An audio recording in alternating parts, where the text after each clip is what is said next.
노아는 부패함과 포악함이 가득한 시대 속에서도 하나님의 말씀을 따라 묵묵히 방주를 지었습니다. 그리고 마침내 방주가 완성되었을 때 하나님은 노아와 그의 온 집이 방주로 들어갈 것을 말씀하시며 그가 하나님 앞에서 의로웠기 때문임을 드러내 주셨습니다. 이 세대에서 네가 내 앞에 의로움을 내가 보았음이니라. 신약 성경의 히브리서는 노아에 대하여 다음과 같이 또한 증거하고 있습니다.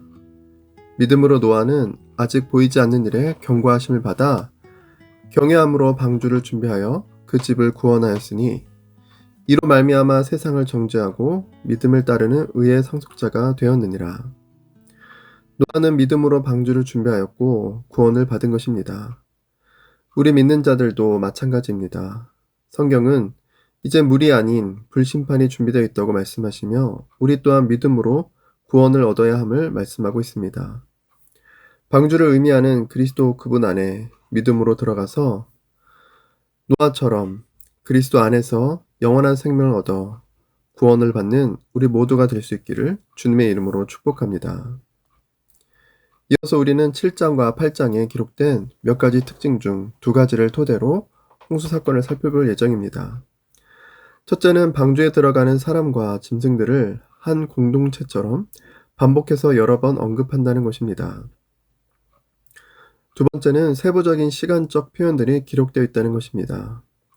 이외에도 창세기 1장과의 연관성, 또한 8장 1절을 중심으로 6장부터 9장이 교차대구의 구조로 기록되어 있다는 특징들이 있습니다.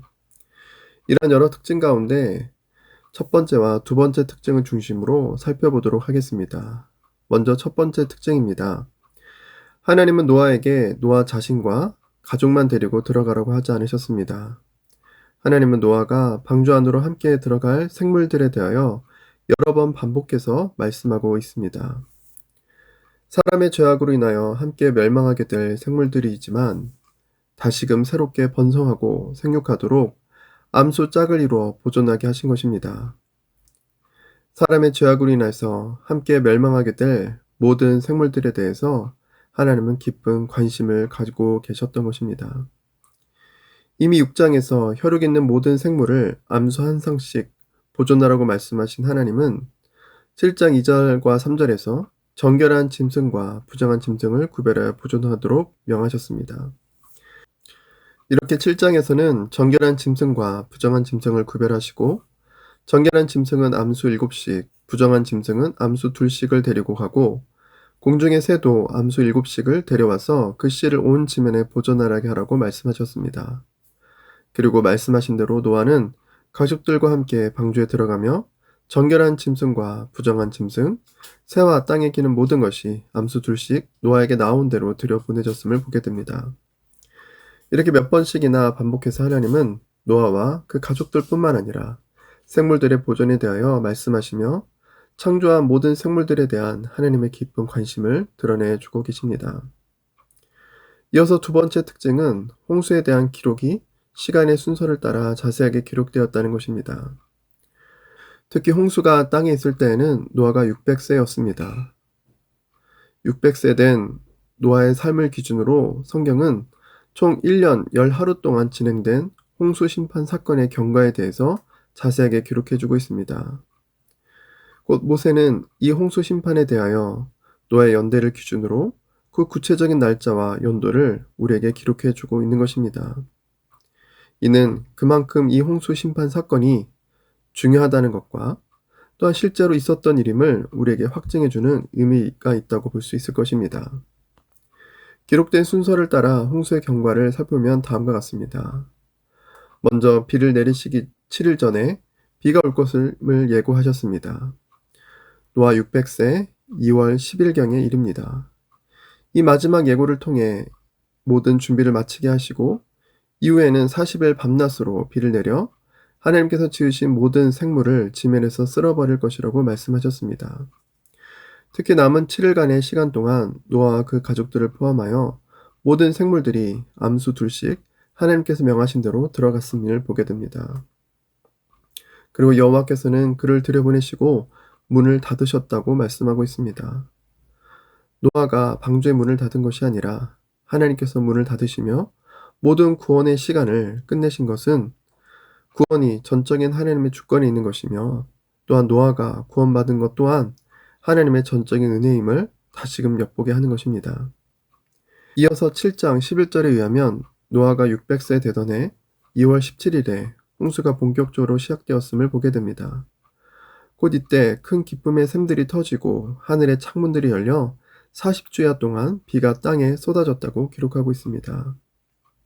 2월 10일부터 7일간의 준비 시간이 마치고 2월 17일부터 비가 오기 시작해서 40일 밤낮으로 3월 17일까지 쏟아진 것입니다.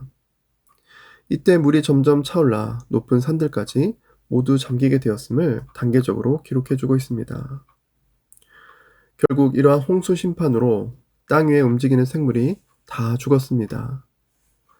새와 가축과 들짐승과 땅에 기는 모든 것과 모든 사람이 죽었다고 기록하고 있습니다. 다시금 덧붙이기를 육지에 있어 그 코에 생명의 기운에 숨이 붙어 있는 것은 다 죽었다고 말씀하고 있습니다.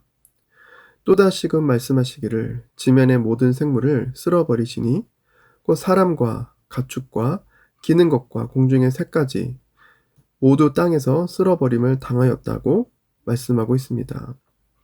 그리고 오직 노아와 그와 함께 방주에 있던 자들만 남았다라고 또한 기록해주고 있습니다. 이렇게 다 멸망하였음을 한 번만 기록하셔도 됐을 텐데 하나님의 심판이 철저했음을 보여주기 위해서 모든 짐승과 모든 사람이 멸망하였음을 몇 번에 걸쳐서 기록해주고 있음을 보게 됩니다. 특히 물은 150일 동안 땅에 넘쳤다고 기록하고 있는데 이는 5달 동안 꼭 그해 7월 17일까지 땅에 넘쳤던 것입니다. 방주에 탄 이들과 짐승 외에는 그 어떤 누구도 짐승도 살 수 없을 정도로 물이 가득 찼었고 150일이라는 오랜 시간 동안 땅을 덮고 있었다고 기록해 주는 것입니다. 이어서 8장 1절에는 하나님께서 노아와 그와 함께 방주에 있는 모든 들짐승과 가축을 기억하셔서 바람을 땅에 불게 하시고 물이 줄어들게 하셨다고 기록하고 있습니다. 물이 줄어드는 과정도 단계적으로 다음과 같이 기록해 놓으셨음을 보게 됩니다. 7째 달 곧 그 달 11의 날에 방주가 아라랏산에 머물렀으며 물이 점점 줄어들어 10째 달 곧 그 달 초하룻 날에 산들의 봉우리가 보였음을 보게 됩니다.